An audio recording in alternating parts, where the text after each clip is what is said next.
This episode of Dad is Not a Noun. I want to thank today's sponsor, the Real Dads Network, 11th annual Real Dads Network Daddy Daughter Dance. So Corey, why are you excited about this daddy-daughter dance? Because we get to spend time with each other and dance. Are you gonna dance? Yes. Yeah, no you're not. I love it. So when is this daddy-daughter dance? Good question. So the daddy-daughter dance is on February 18th in Manhattan. Weren't you born in New York? Going back home, huh? Absolutely. Gentlemen, if you're a father, if you're an uncle, if you're a grandfather, if you're just a guy in the community that ladies look up to as a positive role model, come out to this event. Put it on your calendar. This is the 11th annual Daddy-Daughter Dance hosted by the Real Dads Network. And we're excited to have more gentlemen come together to fellowship, but also have a special night for our little queens and princesses. Have a great time, come out, enjoy, and join us on February 18th. Tickets are still available right now. So guys, I don't care if you're free or not, but just put time on your calendar to spend special time with your daughter. She's putting the pressure on you, fellas. Have a good day. Find a better fit for them, along with my crown. And since the baton was passed, hopping down, cause failing's not an option, and dad is not a noun, not at all.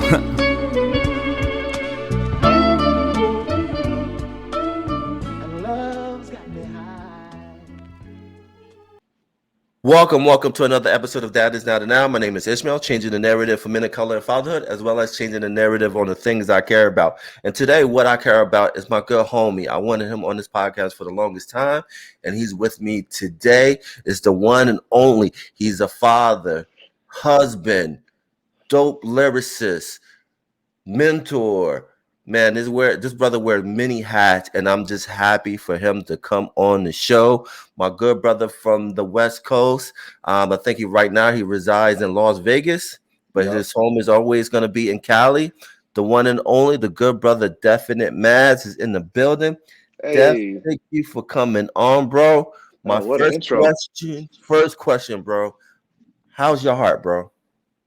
Man, heart. I've been going through some things. With the passing of my wife last year. It's been 1 year, and it feels like one day. But honestly, just been trying to make sure that I have some good application of grieving positive, and I always thank God every day that I didn't go into like a dark phase, where I could have, turned to vices and things like that to cope with trying to escape emotions and feelings, that form of escapism. But I've been grounded, being that I work with children.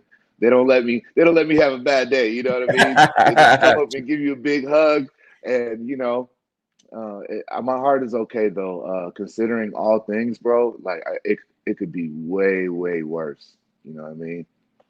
Yeah, bro, and I'm proud of that.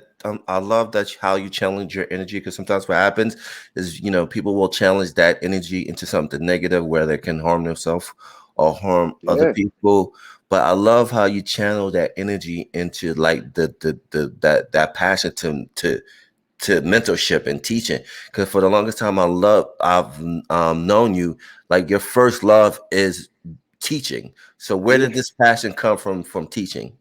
Teaching came from I was just a teenager, and I was attending a Boys and Girls Club in San Pedro, California, and I had mentors there by the name of Leo Mar and Terrence Berry, and they were kind of coaching and molding us. And then at the same time, they just had bought some. I guess it was the first Pro Tools version, Digi 001. And it was so brand new. DAWs were so new.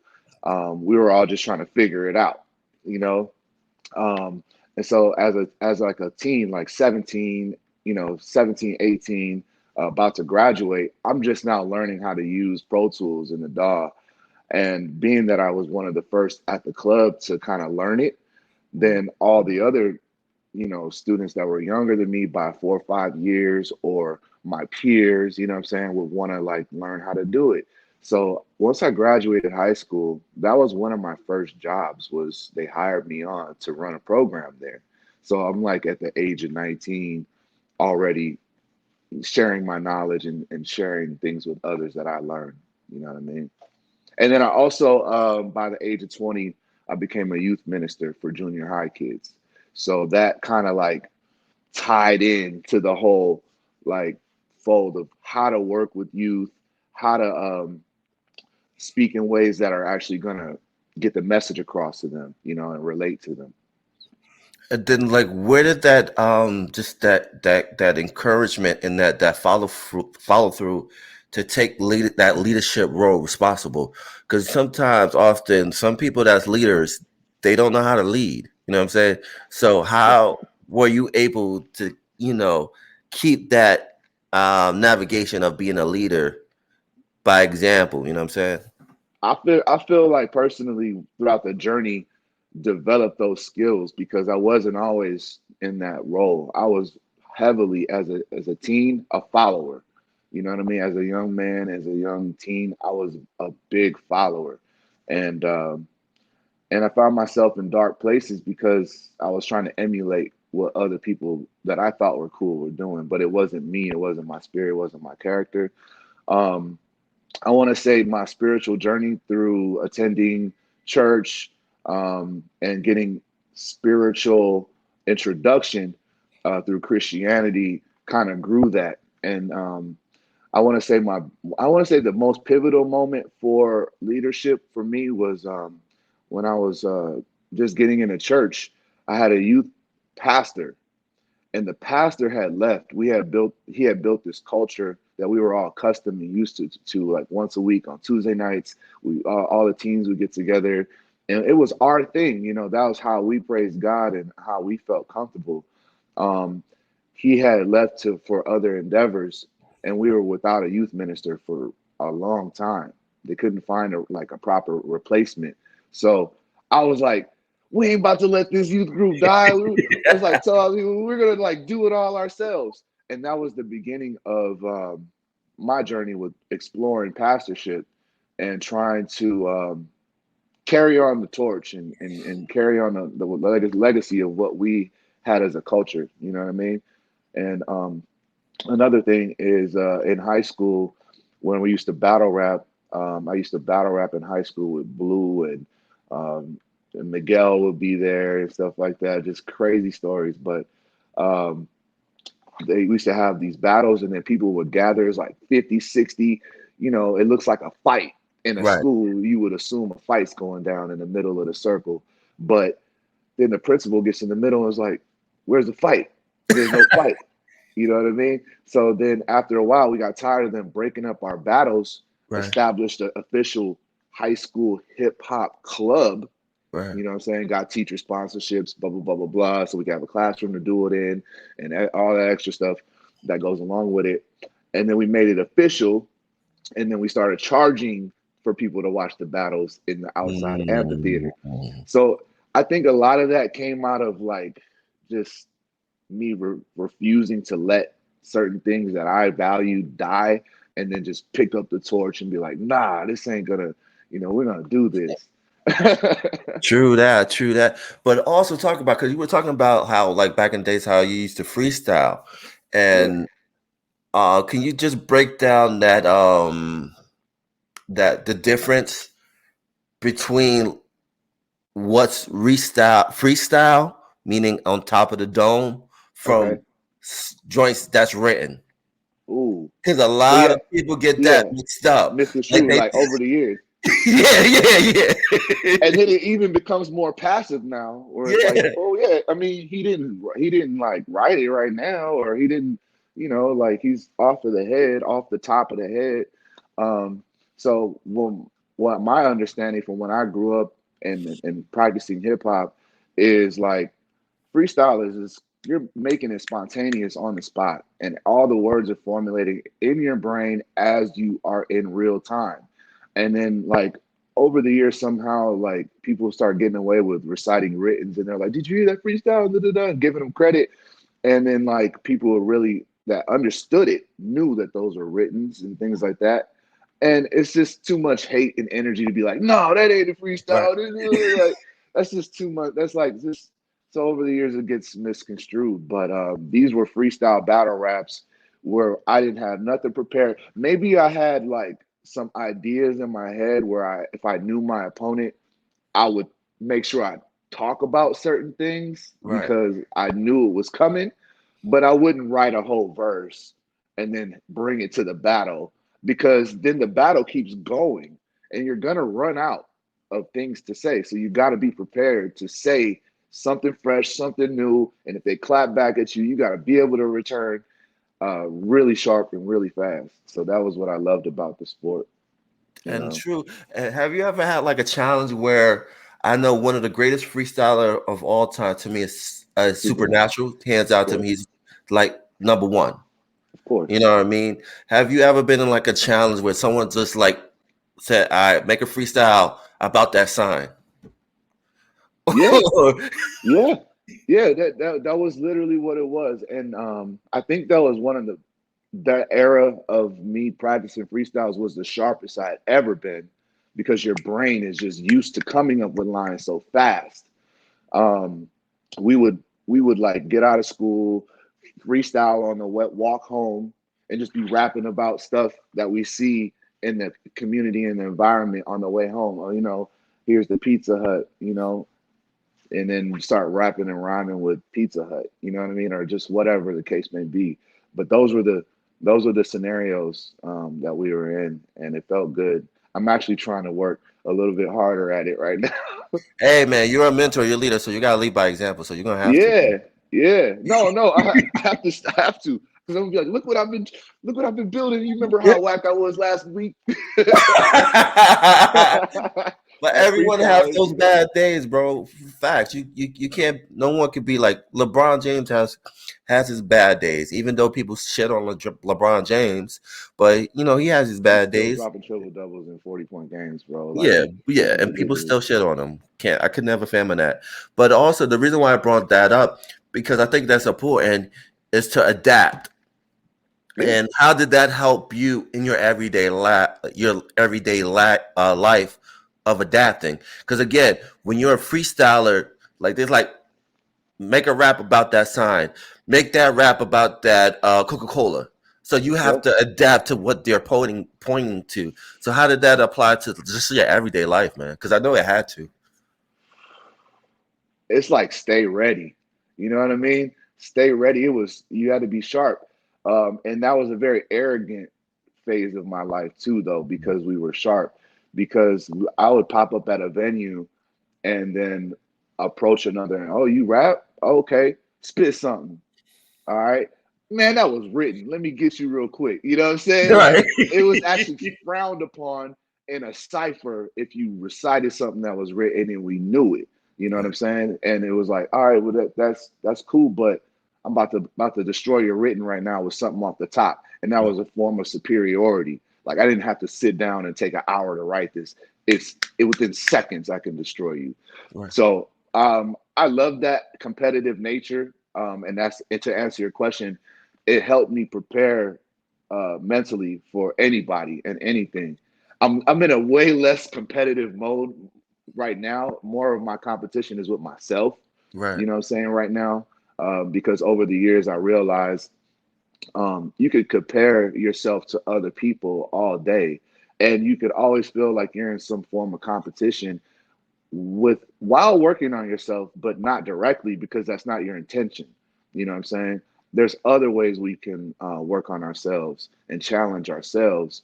And I think those are far more important than claiming to be better than someone else at a particular craft. You know what I mean? Like, it's way more important. So as I got older, I realized this, but it also helped me I want to say about 80% of the stuff that I've made within the last 5 years, I haven't written anything down. Right. I'll sit in front of a microphone, I'll press record with the beat, I'll just say whatever I have to say, I'll stop it when I need to, think of something, and then just press record again, and it's called step recording.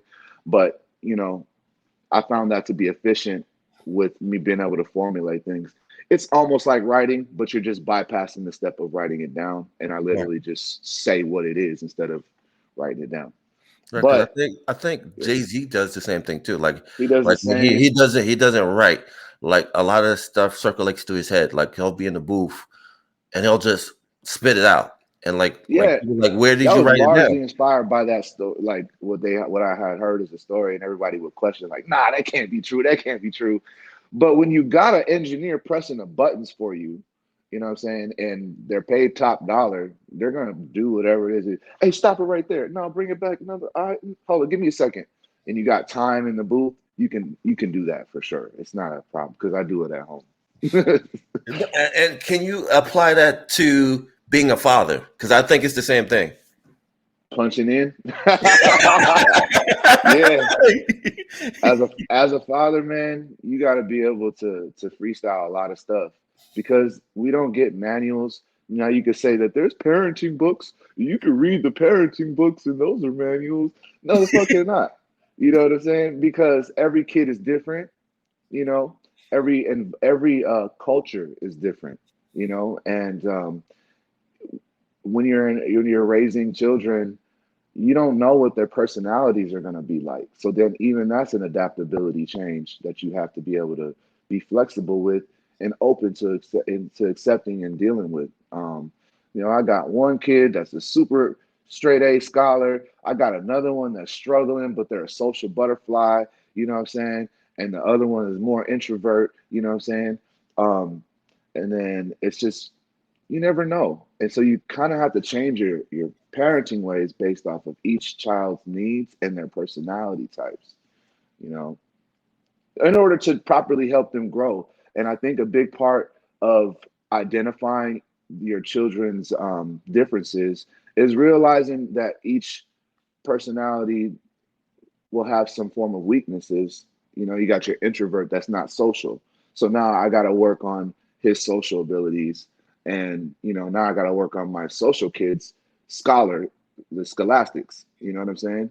And so realizing those things, I have to switch modes for each, you know? And those are just kind of really two basic examples. Those aren't like primary, but those are two examples of why I have to be adaptable as a father. And it helps to be able to be flexible like that. That's the reason why I posed that question to you, brother. Is that I think you being a freestyle MC that prepared you for being a father because again you have to adapt depending on your child. Like you were alluding earlier, is that you have to be adaptable. Like certain things that you talk to one child, you can't talk to another child about the same thing. And even down to the how you speak to them. The tone, yeah. Some of your kids may be more sensitive than the other kid. You know what I mean? Even when I teach, I have to be mindful, like other people's children. Some kids I can give it to them raw. Right. Some kids they do a take and they record, and I'm like, nah, do that again, do that again. I'll be like, you can do better than that. Don't trip. Like, you got this. And then other kids, if you're really hard on them and then they don't feel as confident in their skill, they'll take it as some form of defeat. And they'll be like, I just can't get it right. And, so sometimes as a youth mentor with music, I kind of have to meet them where they're at skill wise. And I can't expect them to be at their pinnacle yet, and then just kind of be like, hey, we got the best we could. But guess what? I'm a dope producer and I'm going to make it sound super fresh. You know what I mean? And it comes out fresh. And they're always surprised when they hear the end product because it doesn't require a lot to make a good song. It doesn't even require a lot of good skill to make a good song. If you turn the radio on, you will understand that. You know what I'm saying? It doesn't require a lot of skill. Right. It just requires the vibe. It requires the energy, and the production has to be high quality. You know what I'm saying? And what you're doing is important, especially what you're doing with the youth, because we live in a climate where you have high rate of youth suicide, and what you're doing, note for note, is important because you're creating this community. And just talk about the important work you're doing with Note for Note. Notes for Notes is an organization based out of Nashville. They got about 23 recording studio sites around the country that are dedicated to providing free music studio access to youth around the country. I happen to operate the Las Vegas site. Within the year that I've been there, February will mark a year that I started my program there. We service about 200 to 300 kids, depending on the season, a month, and it's just a great experience because you never know who you're going to get in the studio. Summer comes, there's a bunch of summer kids that you're not going to see during the regular school year. And so I also realized that you talked about community, is the parent involvement, you know what I mean, is highly key for these students, because you got some kids that are really talented, but they're also so wrapped up in their social environments that they get distracted. Yeah. These kids aren't athletes. These kids aren't doing anything else with their time. So they got a bunch of free time to blow, or ruin as far as their productivity and their angle on life, what direction they're taking.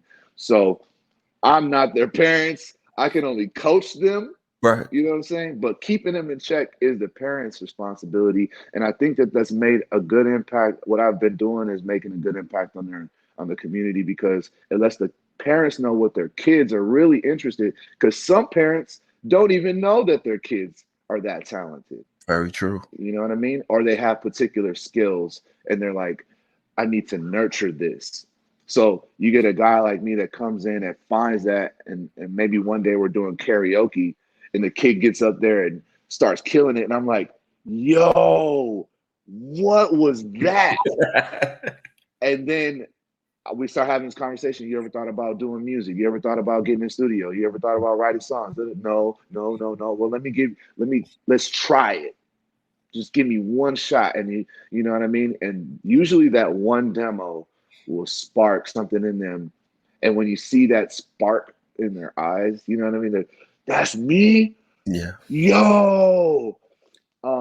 That's really what it's all about. But that's the community work. I'm also out here in the community working with the adults. You know what I'm saying? I pop up to all the concerts that the indies are throwing. You know what I'm saying? I pop up, and also some of the bigger time stuff too. I've had some Grammy Award producers come in and artists come in and share their stories with the youth, share their life experiences about how, when they started, how they navigated their way, all the different hardships and things that they had to go through to achieve whatever successes and platforms that they've reached.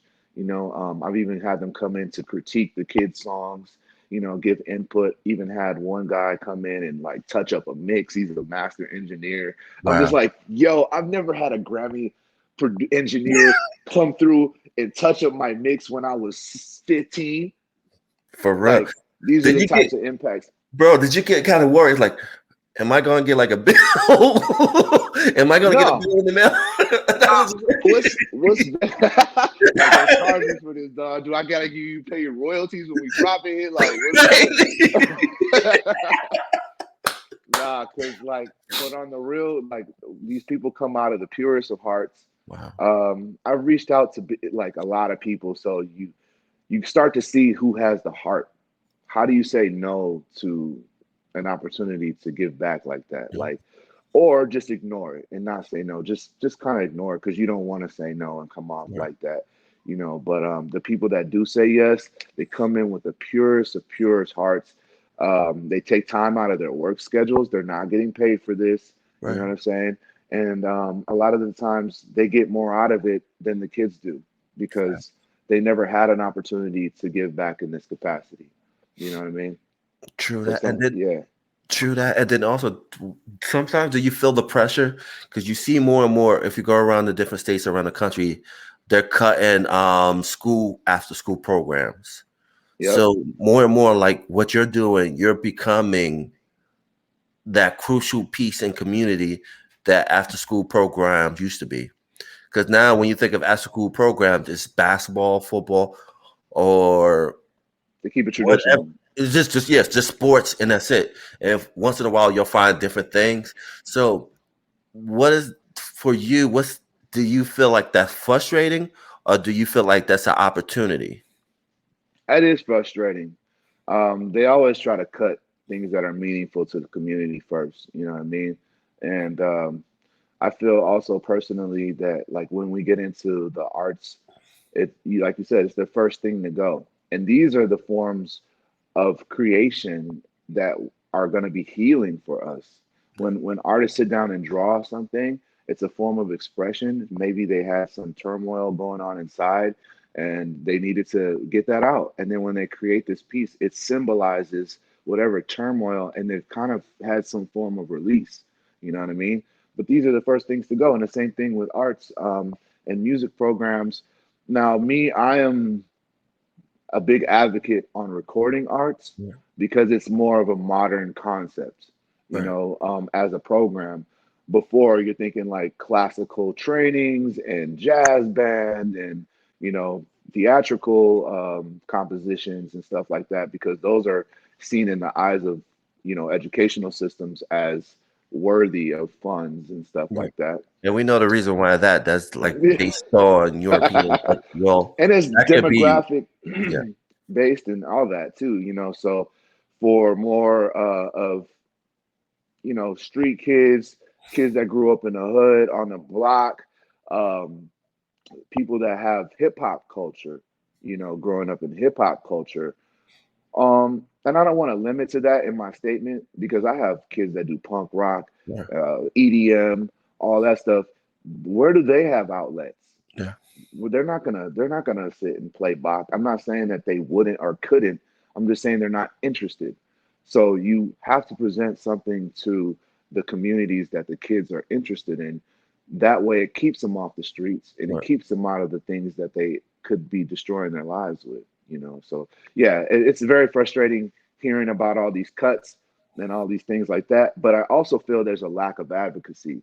And so this year I've been really trying to focus on getting my paperwork and my proposition game up and also going down to like town hall meetings and city hall, talking and actually not being a politician, but being almost like an ambassador for the youth in the community. You know what I mean?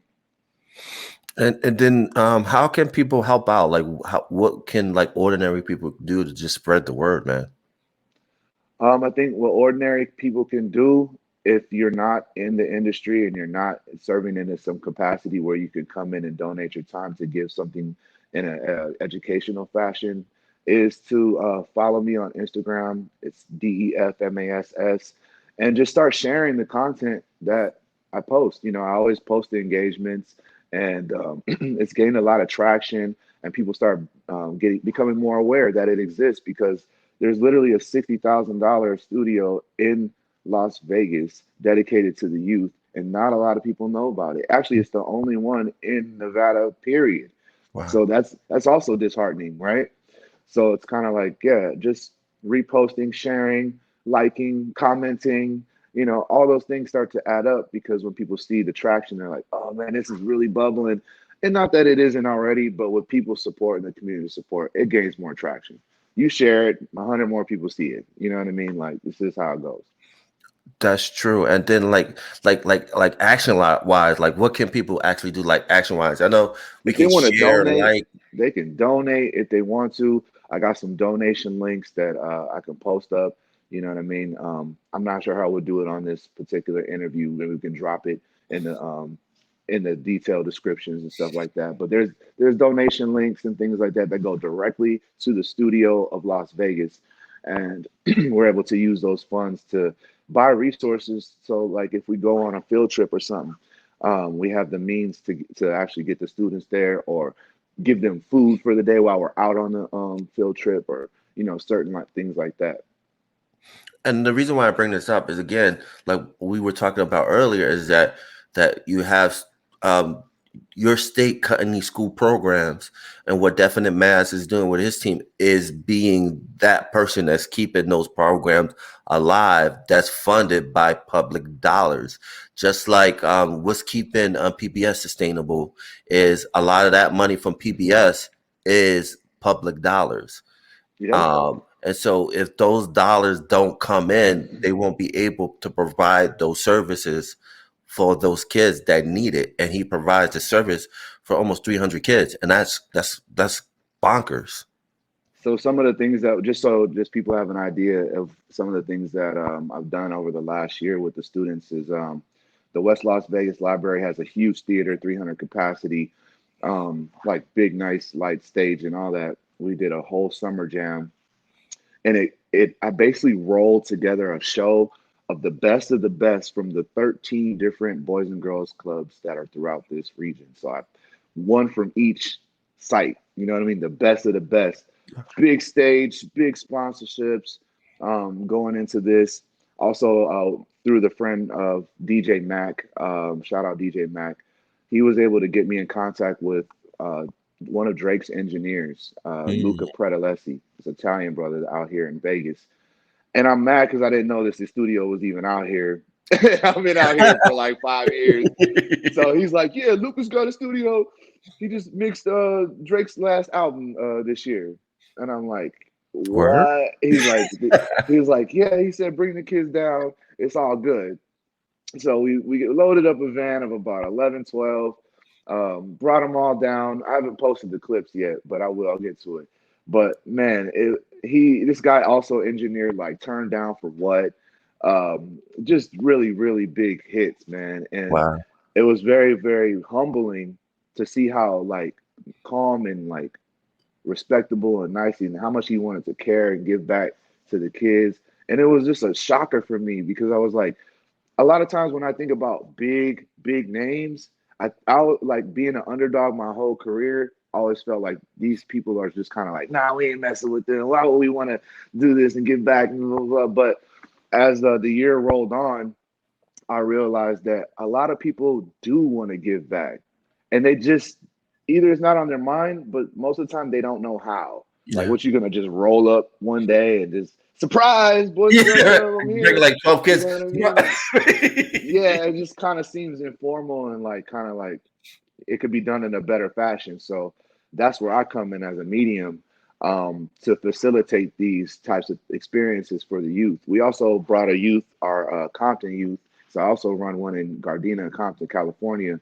Brought them to studio in Hollywood, where if you watch the Kanye documentary, where Kanye raps through the wire to Pharrell and auditions, and Pharrell just like walks out the room. Right. Brought them to this studio. Wow. And that's the same studio where Lady Gaga cut records, Beyonce, et cetera, will.i.am, crazy stuff has been created in the studio. Get to tour the studio. They've got to play their demos in the studio on the big speakers and stuff like that. So these are the types of experiences that we provide outside of the normal, let me teach you how to write a song, let me teach you how to make a podcast, et cetera, et cetera. And that's important because it goes back to somebody who taught me this phrase, the good brother Cole Williams. How can I become something if I've never seen it? And what you're doing is you bringing these kids to a place to have them visualize that person looks like me. So if they could do it, I could do it. Yeah, it's incredible.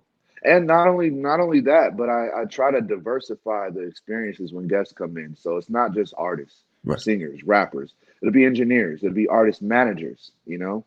One of the artist managers, I got so lucky, bro. Wow. The singer Selena, her older brother AB is the producer for all the Selena records, right? Wow. So I ran into his manager, and he's like, "Yeah, man, I'll come down." I'm like, mind blowing. What? Like, this? Are you serious right now? So he got to tell the kids, like what it's like doing it and what the position entails, and because not everybody's gonna be the superstar. I always tell my kids that, you know, always make and be a creative and make what you want. But guess what? Not everybody's gonna shoot to the top of the top, you know. And you have to find. So I have homies that grew up and that I grew up with, and they were artists and rappers or whatever. And then all of a sudden, their career starts to develop and change and shift, and now they're the top editorial writer for Up Rocks, or they're the top, podcaster, or whatever the case may be. You know, people find their little niche and they carve it out. They still have their passion for music, but realize like that wasn't everything for me, but I love it still, and I have appreciation for the art. So there's other lanes I also introduced to them. Facts. I tell a lot of people, I tell a lot of youth too, that it's okay to be Robert Ory. Yeah, you got 7 rings. Right? You got 7 rings. Yeah, right? You got more than some of the people that, go to the Hall of Fame. But guess what? You got 7 rings. You got 7 rings, but You're a you champion. played an integral role in that team winning championships. And that's what I Yep. tell a lot of people is like, if you want to look at someone's story, look at Robert Ory's story, right? I think that's a prime example of, you don't have to be a superstar to make a career for yourself. Yeah, that's true. You don't have to be the face of the franchise.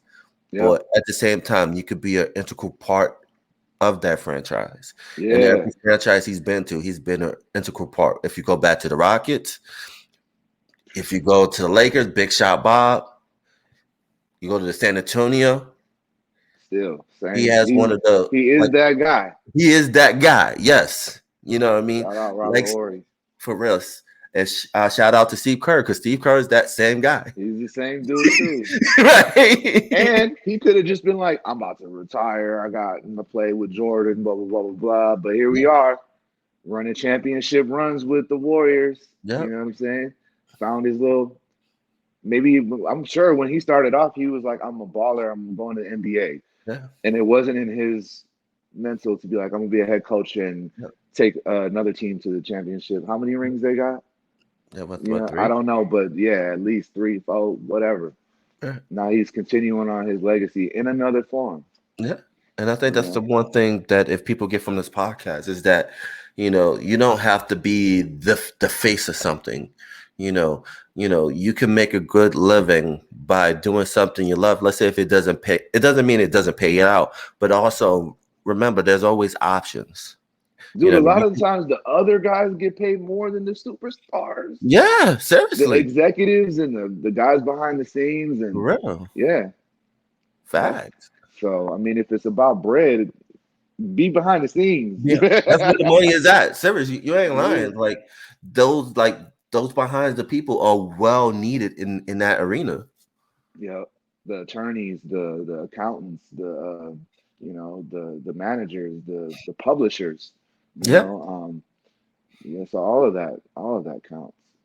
And I love that what you're doing with Note for Note is that you're bringing this to the forefront to the kids, and I think that's important because you're letting them understand that at the end of the day, music is a business.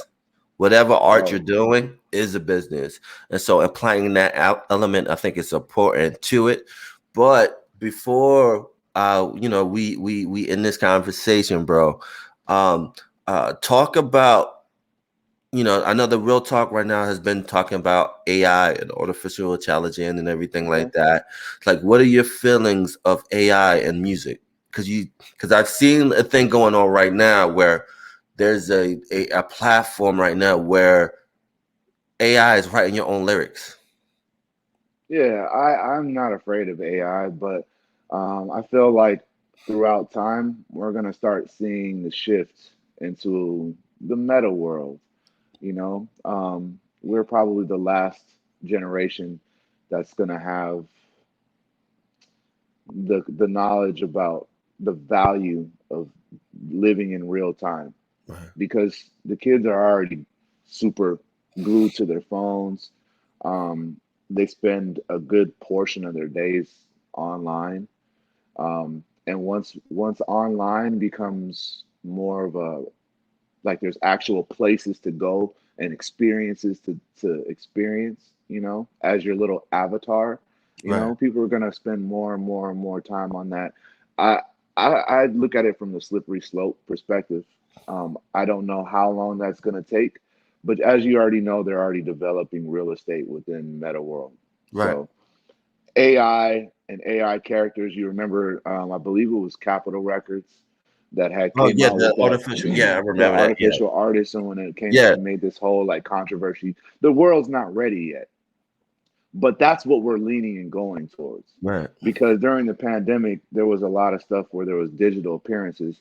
It would be like A$AP Rocky's performing in Fortnite. Right. a million plus attendees. You know what I'm saying? And that's worth something. That's worth something for the people that are generating the revenue from these platforms and stuff like that.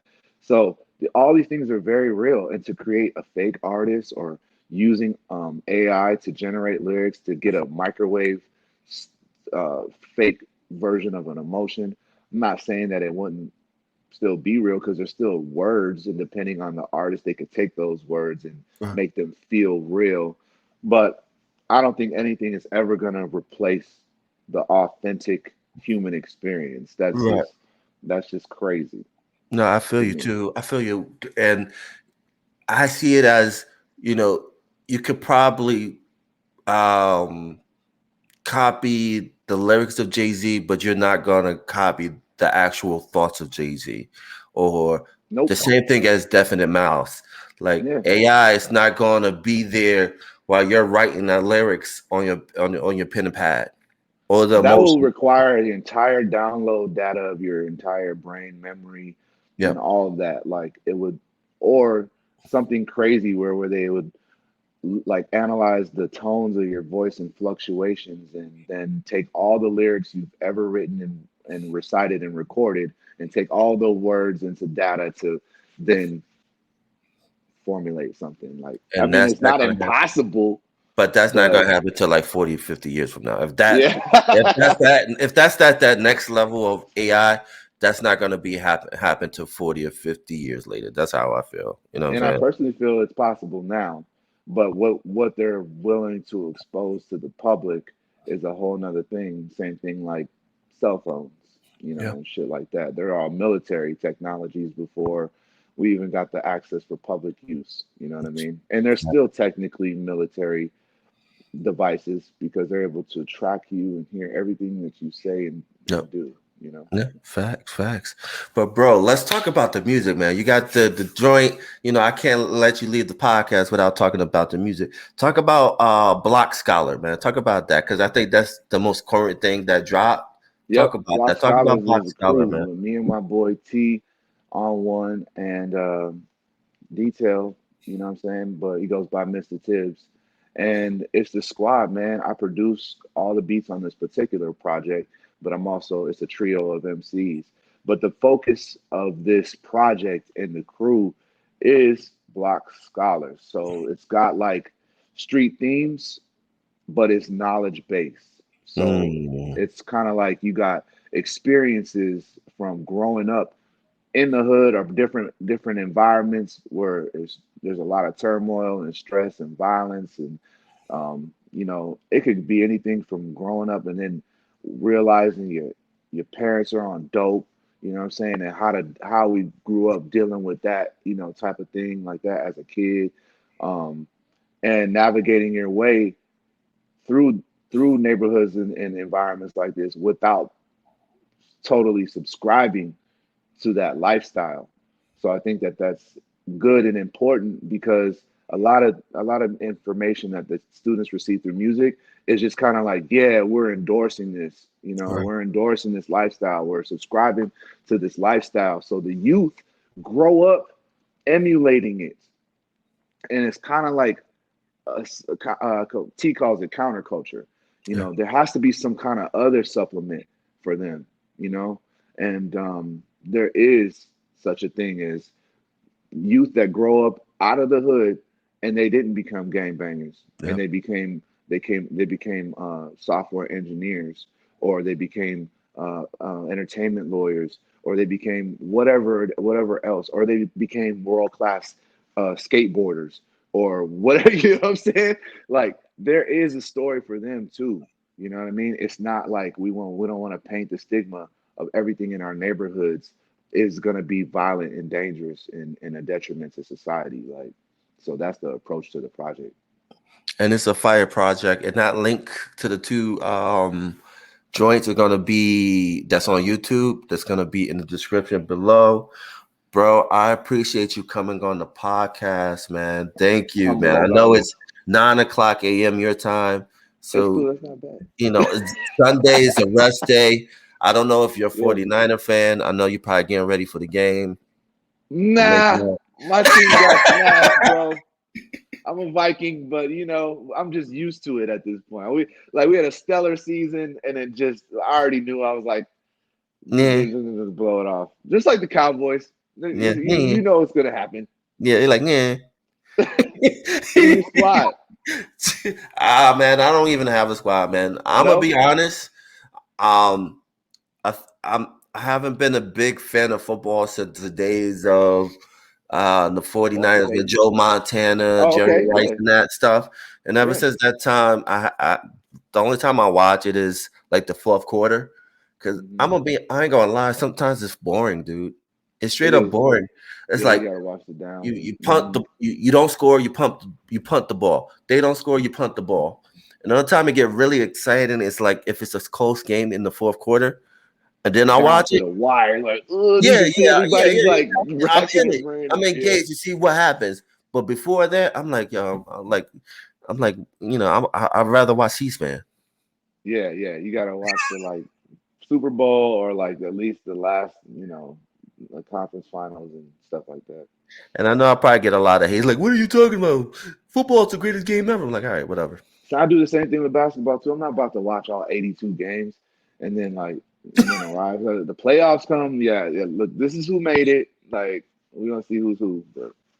Yeah, me, basketball is a different story. I love basketball, but I'm gonna leave it like that. But bro, before we end it, like how people can find you, man. All right, people are gonna be able to best find me on Instagram, and that's DEFMASS. That's Def Mass. You know what I'm saying?